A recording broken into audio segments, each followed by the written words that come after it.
Welcome to the Nerd Party. Maximum warp. Punch it. Punch it! Punch it, Bishop! Punch it. Punch that shit! Let's punch it.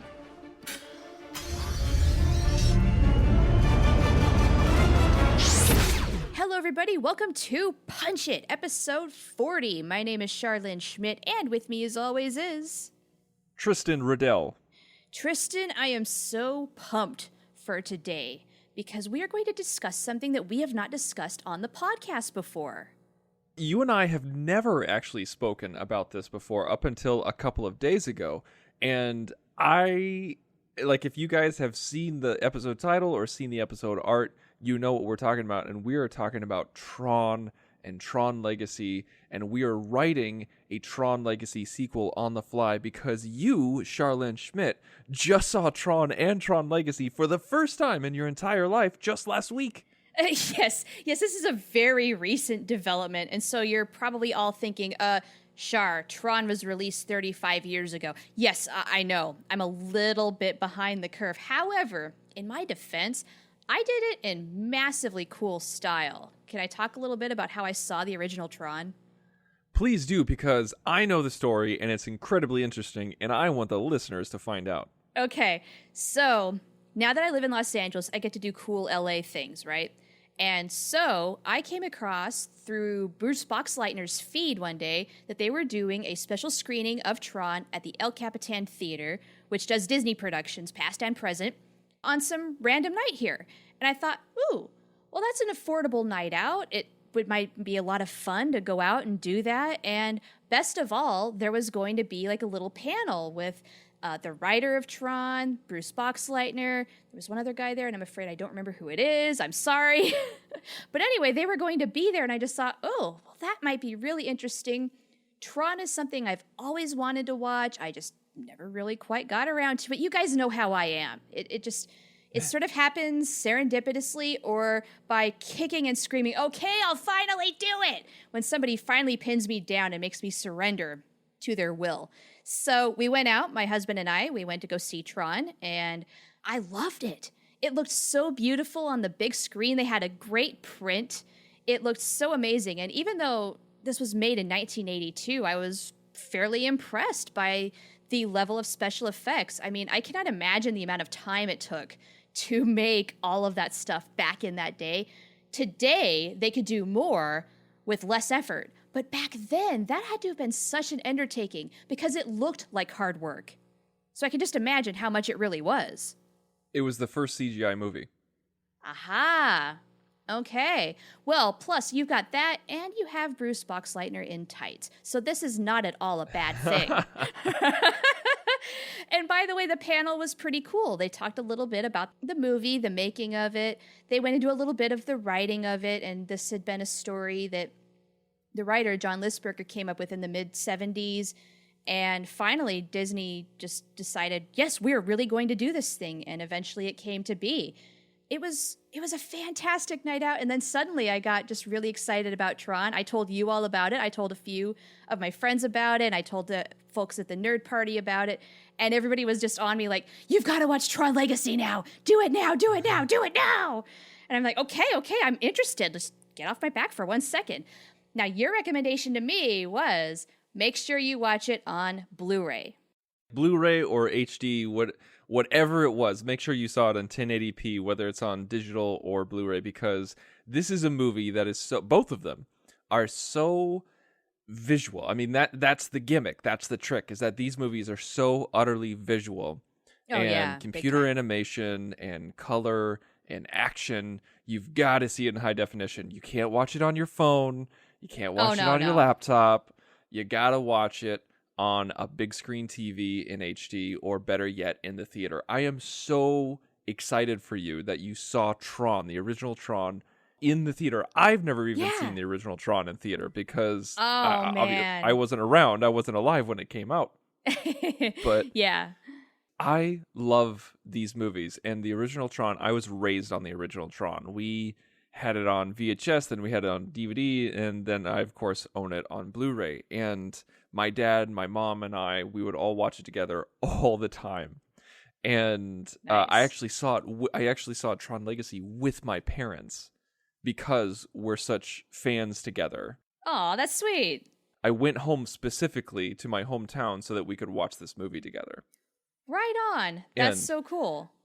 I remember telling you this story when I tried to convince you to see Tron Legacy, but my mom is such a Tron fan and a Daft Punk fan that during the scene where Sam, Kevin Flynn's son, sees the game arena for the first time, and the music really kicks in, it goes in slow motion, everything like that, my mom was so excited she reached across my father and just started hitting me as hard as possible in the shoulder because she was so excited. Oh, that's fantastic. So now I have to ask, what did she do when she saw Daft Punk kind of as the disc jockeys at the nightclub? Oh, she lost it. She absolutely lost it. That was another time when she pointed at the screen and then pointed at me. Like, are you seeing this? Are you seeing this? That was my fangirl Daft Punk moment right there was, oh my God, they're in the movie. That's so awesome. Because, I mean, they made a great soundtrack. I did not know they were in the movie. And then there they were, and it was so perfect. It was perfect. This was Tron is a classic, and it's an instant classic. And Tron Legacy is kind of divisive. Like, a lot of people love it, and a lot of people don't like it. It was not a critic's darling. It didn't make that much money, and it just was not a hit. And the first time I saw it, there was a little bit of the plot towards the end that kind of confused me, and I was like, oh, that could have been done better. But the more that I watch it, the more I appreciate it, the more I like it. And the more I feel like it is a worthy sequel of the original. And it's one of my favorites because of the music, the visuals, and even though I'm not a big Garrett Hedlund fan, that's hard to say. I think he did a fine job. He did an okay job. And Olivia Wilde as Cora is, of course, fantastic. And it's always good to see Jeff Bridges again. Totally. So what we're here to talk about today is a Tron Legacy sequel is not going to happen. We're not going to get a trilogy. It's not going to happen. We're not going to get a trilogy. It's really sad, but there's rumors that we're going to get a reboot of Tron itself. Oh, the original. And yes. And so... No. Oh, come on. I'm so sick of this, Hollywood. Don't mess with the classic. I don't know if it's going to be a remake or if it's going to be a reboot itself or a reimagining or what. I'm actually okay with it. I am okay with it. I love the classic. It's one of my favorites. I was raised on it. But if we're not going to get a Tron Legacy sequel, I am okay with them giving us a new spin or a new idea because we are in the digital age. I mean, when this movie was made, the original was made in 1982, we were on the cusp of computers just being somewhat normal. And it wasn't even happening in everyday lives. Like, not everybody had a computer back then. Very few people had a computer back then. Yeah, that's a part of what makes Tron so amazing is it was so imaginative for its time. Still is. Right. I mean, even if it came out today, you would think, wow, this is the next level. Exactly. And so, we all have a computer inside our pockets now. And so I want to see what a Tron movie would look like if the original was made today. I'm interested. If it sucks, then it sucks. Whatever. We still have the original. But if it's great, then hey, we have a new chapter in the legacy. So with that in mind, with knowing that we're not going to get a sequel, I'd really love to know what you and I would like to get from a sequel. And so for those of you who haven't seen Tron or Tron Legacy, I'm just going to be honest, this episode's probably not for you. We're going to discuss things you're not going to understand. And we definitely recommend watching Tron and Tron Legacy because Tron is a classic and Tron Legacy is just pure fun. And watch it for the soundtrack alone and the visuals. It really is entertaining. Whether you agree with the plot or the writing or not, it's entertaining. Can we take a step back for a second? I'm curious because I really did like Tron Legacy. I thought, especially toward the end, the payoff made it a very worthy sequel. And so I want to know from you, as somebody who knows this franchise a lot better than I do, what was it that people didn't like? Why did it receive such criticism? I don't know exactly what people didn't like. I thought from my personal perspective, what I can tell you, what I didn't think worked perfectly, even though I love the film. You can still love a movie and think it's great and still be critical of it. Oh, totally. We did that for 4 years with Voyager. Like, I know that's not very 2017 of me, but I still believe that. I think the isomorphs at the end, when Flynn was explaining them, I think was a little confusing. It was a little of, where do they come from? Why are they important? And why is this a part of the plot? And I feel like Garrett Hedlund's performance was a little stiff, a little wooden, and I don't think they used enough Bruce Boxleitner at all. No, I wanted so much more Bruce Boxleitner. He was very much underutilized. And also, I feel like Jeff Bridges changed Kevin Flynn too much. I feel like the character that we saw in Tron Legacy was nothing like the character we saw in Tron. Now, that's not necessarily a bad thing. That's not inherently a bad thing. This guy was removed from society for 30-some years. Right, and he's older. He's learned a lot in this time. But that spontaneity, that spark, did seem to be gone from the character, which I did find a little bit sad, but I just, upon one viewing, wrote it off as age and isolation. I did. And also, we don't know exactly how long he interpreted or perceived time in Tron Legacy. It's my belief that he was probably there for hundreds of years. That's an interesting thought. That didn't occur to me. Because time goes by more quickly in the grid than it does out in the real world, as he talked about. He said like an hour inside the grid would be just a couple minutes outside. So if by that logic, if he's in there for 35 years, boom, he's an ancient man now. That's true. So that's definitely going to change your perspective. Yeah, I think so. And that would explain why he's a different person. But at the same time, I feel like he took it too far and he kind of became the dude from Big Lebowski.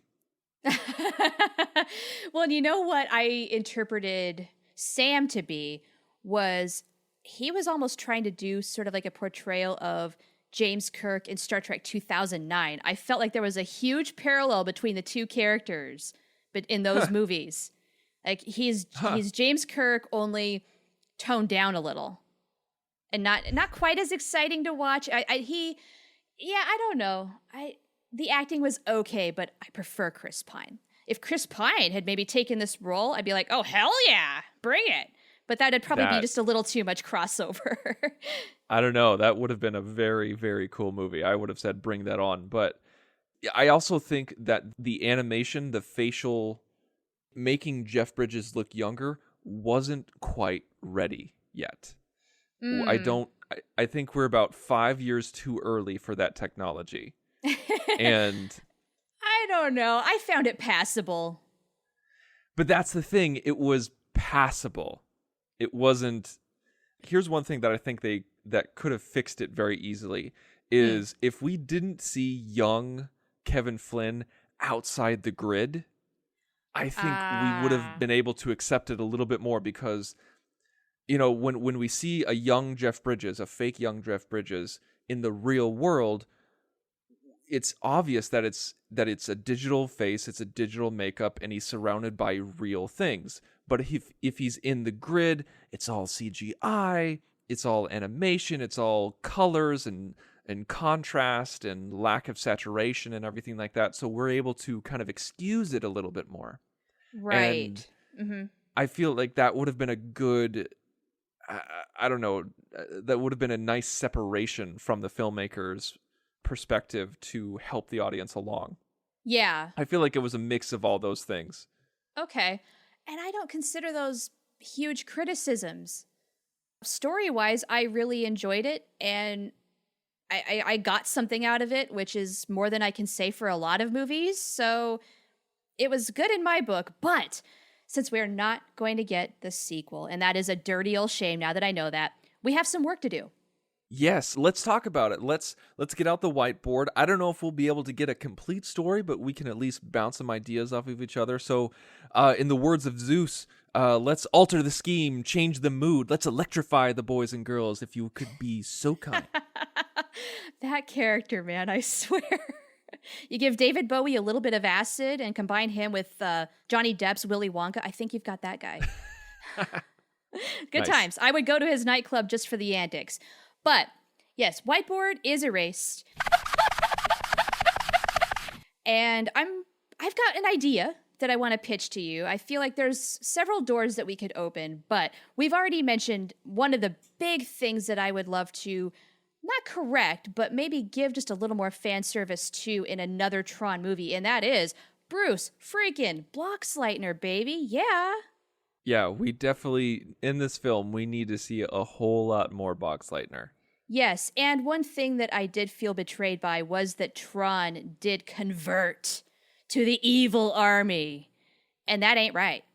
That was an interesting choice, though. I kind of applaud that choice because it's not something that you expect, and you didn't understand it right away. And they kept dropping hints throughout the movie, like when Tron first used 2 discs at the same time, and then he kind of looks at himself, and then you realize, oh crap, he's using 2 discs just like Rensler. Right. And yeah, no, I mean, from a writing standpoint, it was a very good choice. But Tron, being the hero in the original movie, you'd think, oh man, you're let down just a little bit, even if you don't want to be. But you are. yeah, but at the end of Tron Legacy, they let you know that he turns from the dark side and goes towards the light again. Yes, thankfully. But it's just the idea. You know what I mean? So we need like a little bit of redemption, I feel, from Tron via Bruce Boxleitner's character in the real world. And by the way, I love that they kept the glasses on him. You know, they've changed it over the decades, but Boxleitner's character is still wearing glasses just like he did in the original movie. That's hilarious. Anyway, so we had some interesting things happen in Tron Legacy that were new. Like we have Dillinger Jr. basically screwing things up for the company. He's sort of like this kind of, I don't know, cocky guy. He's like, I got this, it's fine. But really, he's ruining everything. What? He didn't ruin anything. Well, with the OS 12 thing, you know how it came a little buggy, and he's like, oh, I'll fix it, it's fine. And he's kind of a jackass, and I don't like him, and he's the bad guy. What? He didn't ruin, like, he's the one who saved, like, he's the one, Edward Dillinger Jr. is the one who basically reclaimed the system from Sam. Well, yes, but his attitude sucks. Okay. All right. Well, anyway, like, yeah, this Edward Dillinger Jr. is, you know, he's the son of the former CEO from the original Tron, and he's played by Cillian Murphy, and this Cillian Murphy was uncredited in Tron Legacy, and this was a cameo in this movie with the promise that he was going to have a much bigger role in Tron 3. Oh, so here we go. I'm giving him his part. There you go. Because I do kind of want him to at least be at odds with everybody else. Because Sam apparently is now going to lead the company, and his vision, I think, is going to be very different from Dillinger Jr. Okay. So these two, that we're going to have protagonists, antagonists, and in the meanwhile, we have Alan, who I think is going to have some sort of instrumental role at bringing back Tron. And so let's say we're kind of cutting ahead to a little bit of time, not much, but a little bit, where Sam has been running the company for a little bit. Things have settled down just a little bit, but they're trying to get the new OS out and avoid the public relations nightmare of, oh, this thing is horrible, it's going to crash, things are just not good anymore with this company. And so they've really got to knock it out of the park. And so I'm kind of wondering, how can we incorporate things like, I don't, do we have a primitive version maybe of the grid potentially going into some software, things that they've used to develop it?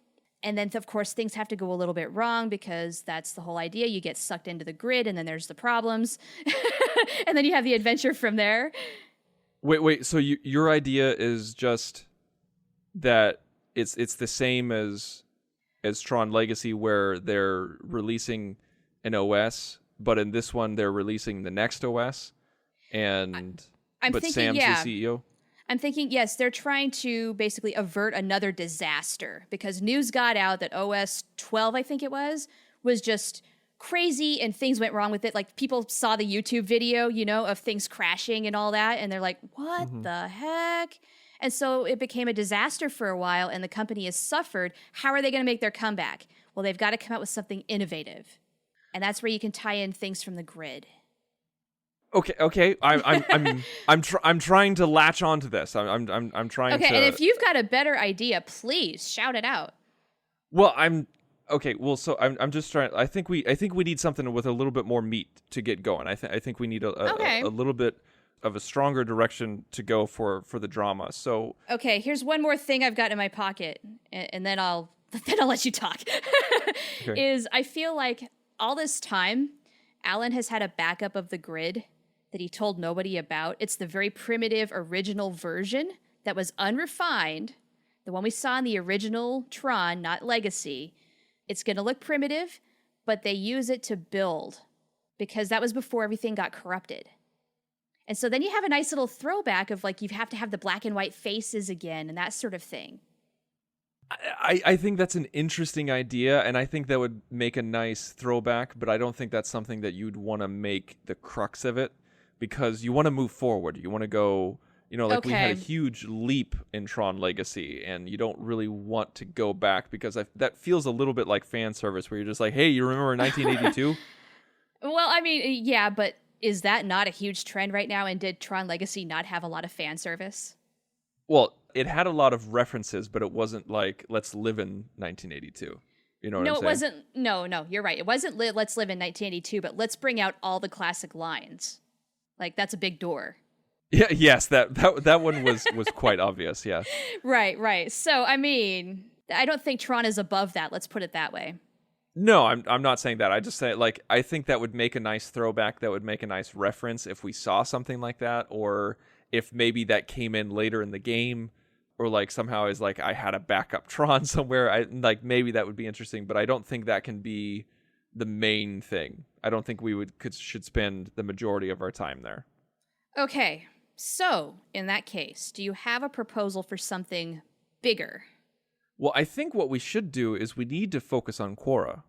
Well, and that's the other big question mark is what are we going to do with her? Because now she's a part of this whole thing and she's an isomorph. What do we do with that?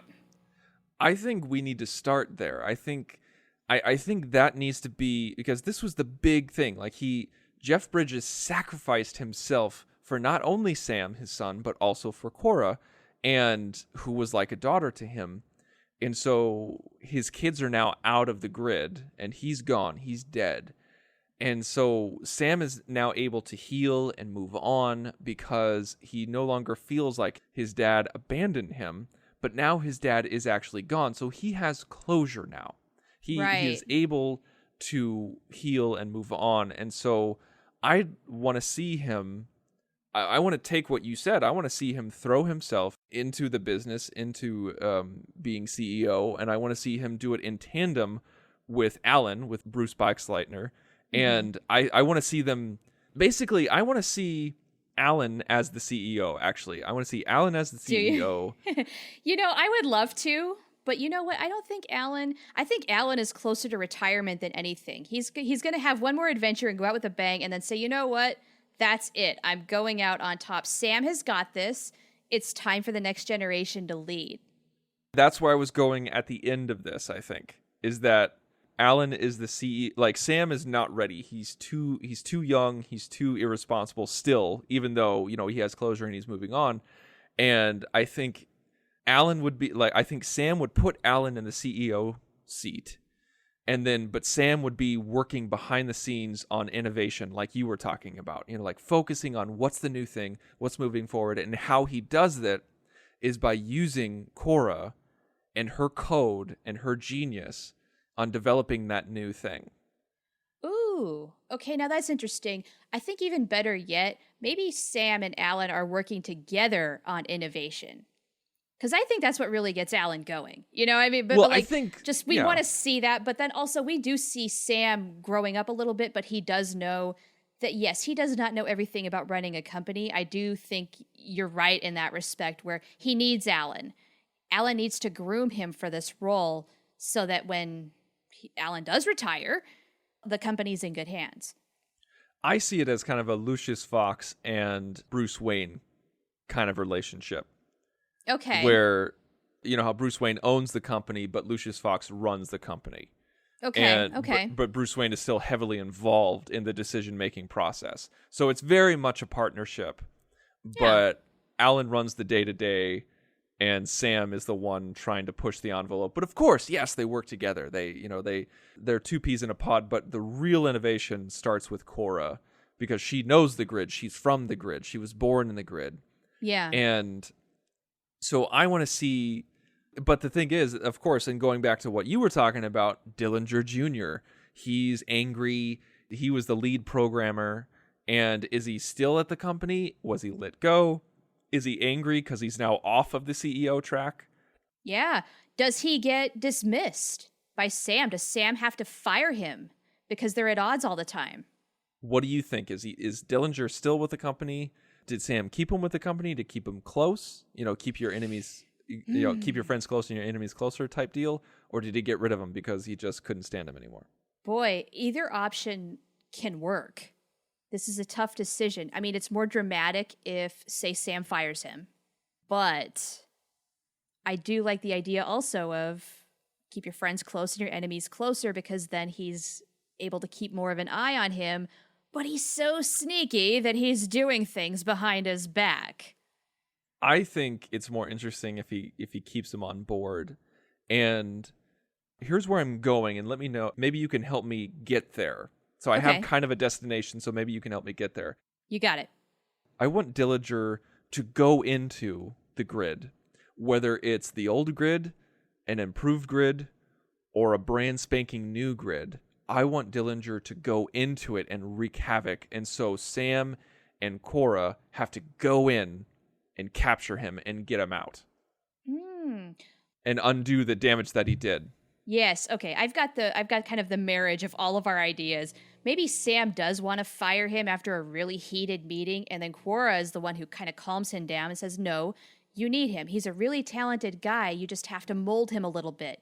Work together. Find your common ground. Dillinger does go into the grid, messes things up, doesn't know what he's doing, and then Sam and Cora, and maybe even Alan, has some part in getting him back. And maybe that's how Tron also gets into the picture, if you want to include Tron. So do we make Dillinger the antagonist? Maybe he is the reluctant antagonist because he just screws things up, he gets in over his head, and maybe there's some redemption at the end? I like that. I like that a lot. Yes. Yeah, I think that makes the character a whole lot more interesting than just, the bad guy, like kind of where I was going in at first. This gives him a lot more of a dynamic. It makes him more interesting. But I also like the idea that he's not a completely bad guy. Neither was his father, not completely. And maybe he's even learned a lesson or two from his father. So let's give him just a little bit of credit. What if the goal is to find and recover Tron?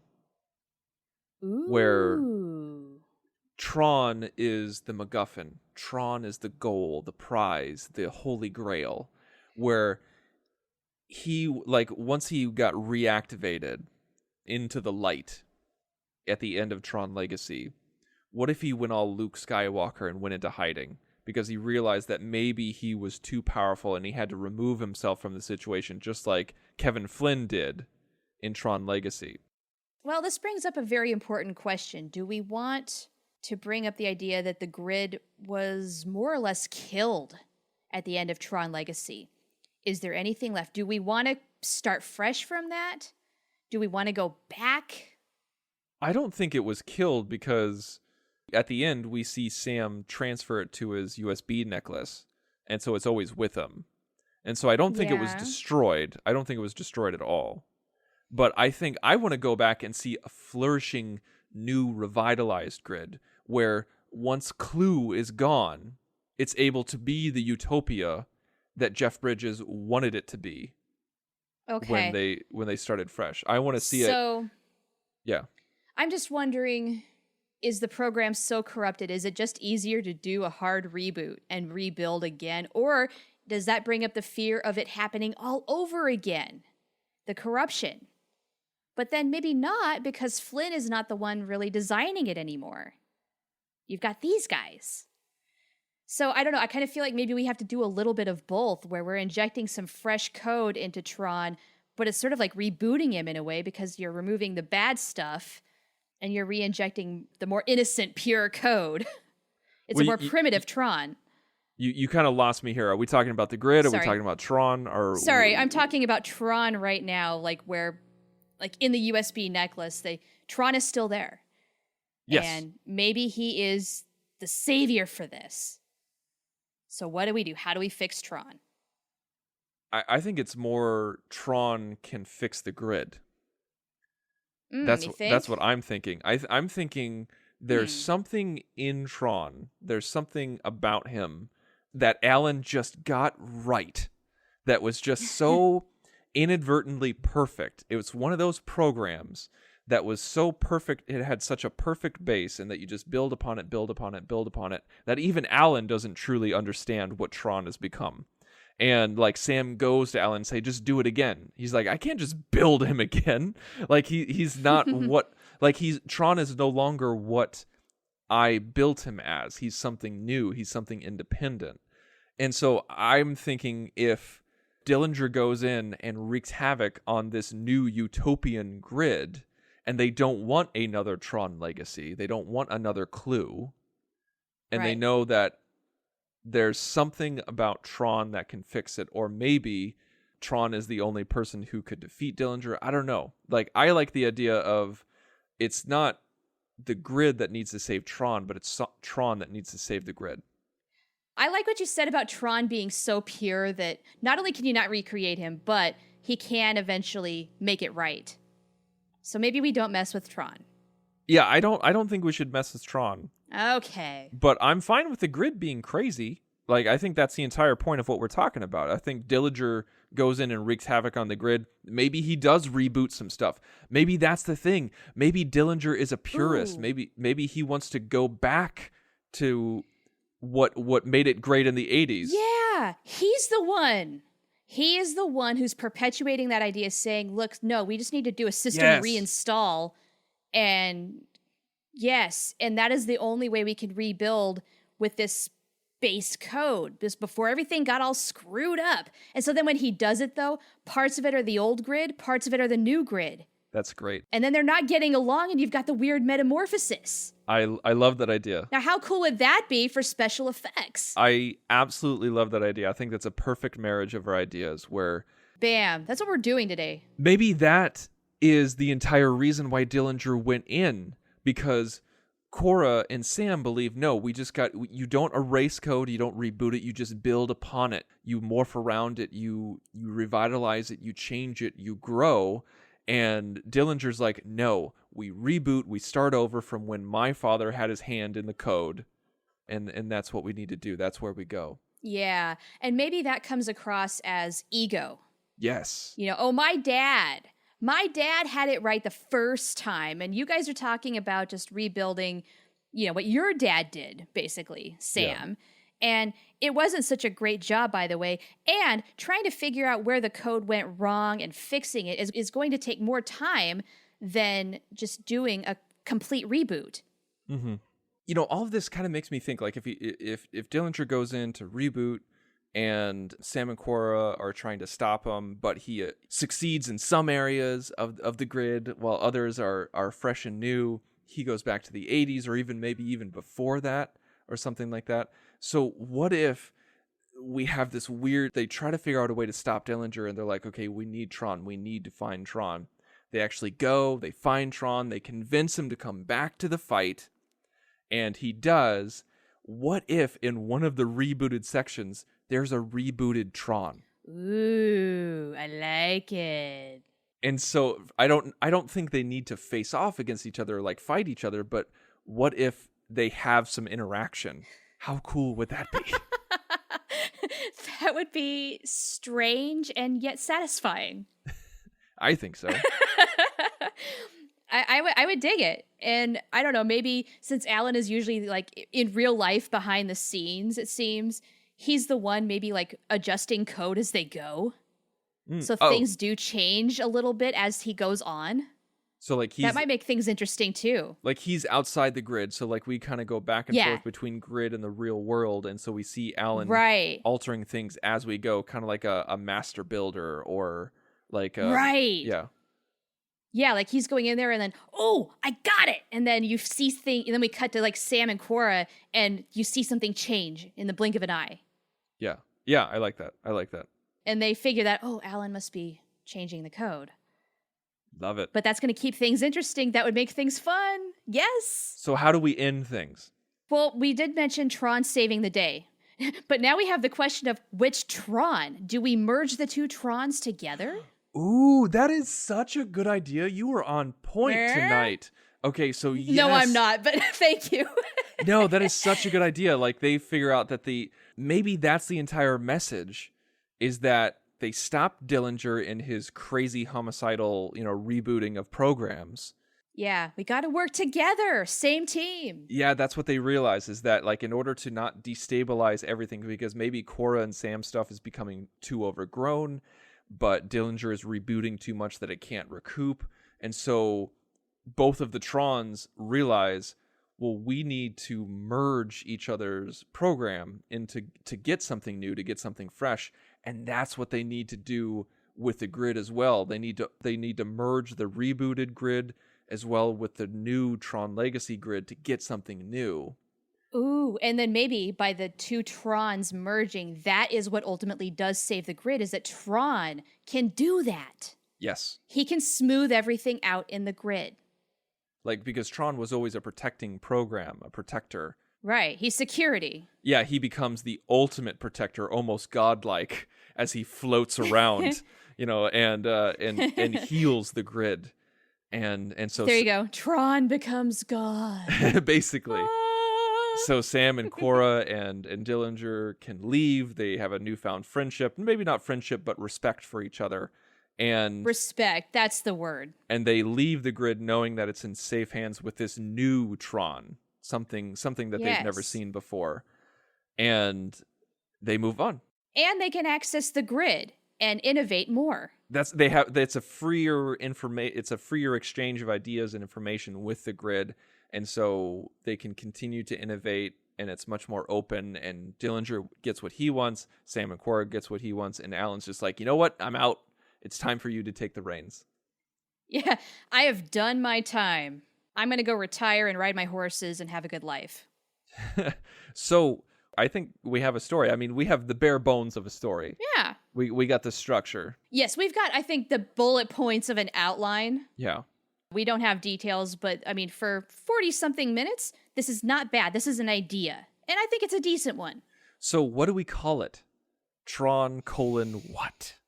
Oh. It would be too obvious to say Tron reboot. Yeah, no, we can't do that.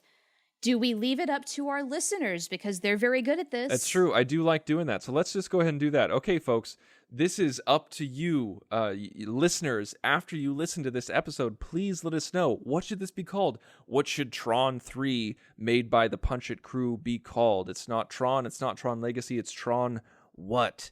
Please go to thenerdparty.com/contact, select Punch It from the drop-down menu, fill out the form, send us an email. You can also find us on Twitter @JoinNerdParty. You can find us on Facebook at facebook.com/thenerdparty. Please let us know. We want to hear from you guys. Totally. And of course, as always, we take the very best suggestion in our opinion and we give it a name. So we'll do that next week. All right. Well, thank you, everybody. Thank you so much for listening. And we hope that you enjoyed this episode, and we hope that you enjoy Tron, and we want to know that after we punch it, we fight for the users. Ready for warp, sir. Let's punch it.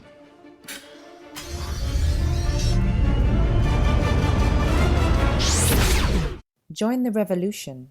Join the Nerd Party.